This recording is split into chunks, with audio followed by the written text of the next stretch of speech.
Hi guys, Ronnie Sabino again of Cream Students Tambayan. Sikat na sikat kasi ngayong araw, no? Gusto lang nating magpasalamat sa Panginoon na si Ma'am Mary Jane Biluso ay nandito na sa Pilipinas, no? From Indonesia. Ibinalik na siya dito sa Pilipinas sa Correctional Institution for Women na makikita yan sa Murphyville, Mandaluyong. Okay, so sinabi kasi doon ni Ma'am Mary Jane Biluso na humihingi siya ng executive clemency, okay, sa ating Pangulo. Now, explain natin anong ibig sabihin ng executive clemency. Okay? Sinabi rin ni General Katapang na baka makabil siya ng good conduct of time allowance at saka yung sinasabi nating parol. O, isa-isahin natin kung anong ibig sabihin ng good conduct of time allowance or GCTA, parol at saka executive clemency para mas lalim yung maintindihan. Pag sinabi kasi nating good conduct of time allowance, okay, ito po ay binibigay sa isang bilanggo na kung saan siya po ay nagpapakita ng magandang pag-uugali sa loob ng kulungan. Okay? So may lumang batas tayo sa GCTA at saka may bagong batas tayo sa GCTA. Yung lumang batas sa revised penal code yan na kapag yung isang tao ay nagsiserve ng sentence ng 1 to 2 years, makakaabil siya ng 5 days deduction every month. Okay, ano pa? Pangalawa, kapag nag 3 to 5 years na siya, makakaabil siya ng 8 days deduction every month sa revised penal code. At kapag nag-serve na siya ng 6 to 10 years, okay, makakaabil na siya ng 10 days every month. Okay? At kapag 11 years and above na siya, makakaabil siya ng 15 days deduction every month. Yan po ang sabi sa GCTA, no? Yan po yung dinideduct every month, no? Depende. Now, ngayon, sa bagong batas ng Republic Act number 10592, ang isang tao makakaabil ng GCTA, bagong batas, dinagdagan po yan ng plus 15 every month.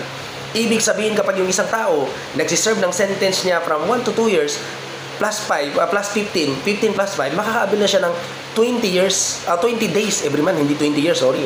So kapag 3 to 5 years, makakaabil na siya ng 23 days every month.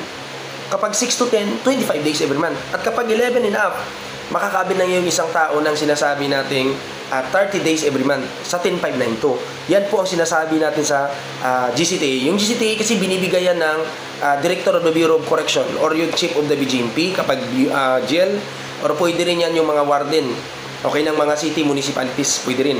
Original director, nagbibigay rin yan ng GCTA. Okay? Now, dito naman tayo sa parol. Ano bang ibig sabihin, sir, ng parol? Ang parol, mga future criminologists, okay, it refers to kapag yung isang tao kasi nakaserve ng minimum service of sentence, okay, pwede po siyang mag-apply ng parol as long as qualified siya. Okay, yung ginawa niyang krimen, hindi po crime against national security. So, ganun yun, no? So, it is a conditional release of a person after serving the minimum service of sentence. So, posibleng ibigay rin sa kanya yung parole, conditional release. Kasi tingin ko, na-serve niya na yung minimum sentence, 14 years na kasi siya sa Indonesia. Pangalawa, or pangatlo, ano naman yung executive clemency? O, ito yung hinihingi ni Ma'am Mary Jane sa ating Pangulong si PBBM. Now, ang executive clemency kasi, ito po ay special power ng Pangulo na kahit sino pwede niyang bigyan ng sinasabi nating executive clemency maliban na lang kung ang kaso mo ay impeachment. Kapag impeachment, wala pong executive clemency na pwedeng ibigay ang ating Pangulo. So, ano-ano kaya yung mga executive clemency na pwedeng maabil ni Ma'am Mary Jane Biluso? Unang-una, nandyan yung absolute pardon. Ibig sabihin, pag absolute pardon, i-release ka o ibabalik ka sa community, walang certain condition. Absolute pardon yun. Pangalawa, nandyan yung sinasabi nating conditional pardon. Ibabalik ka sa community with certain condition from the word conditional. Okay? Pangatlo, mga future criminologists niyan dyan yung commutation of sentence. Sa commutation of sentence, ito yung pinaka-least priority kasi pinababa lang yung sentence. Halimbawa, reclusion perpetua, gawin nilang reclusion temporal or prison mayor. So, anong tawag doon? Ang tawag doon ay commutation of sentence. Ano pa yung pang-apat? Ito naman yung pang-apat. Ito yung binigay kay Ma'am Mary Jane Biluso sa Indonesia. Anong ibig sabihin yan ng pang-apat? Ang pang-apat kasi future criminologist, ito yung sinasabi nating reprieve.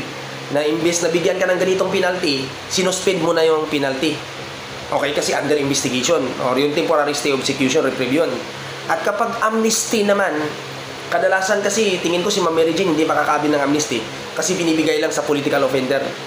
Halimbawa, kinalaban mo yung gobyerno. Ayan. So kapag kinalaban mo yung gobyerno, kailangan may concurrence of the Congress na aprobado nilang bigyan ka ng amnesty. So yun lang yung kailangan mong tandaan. So hindi ko na naman alam kung paano tatapusin tong vlog na to, kaya time.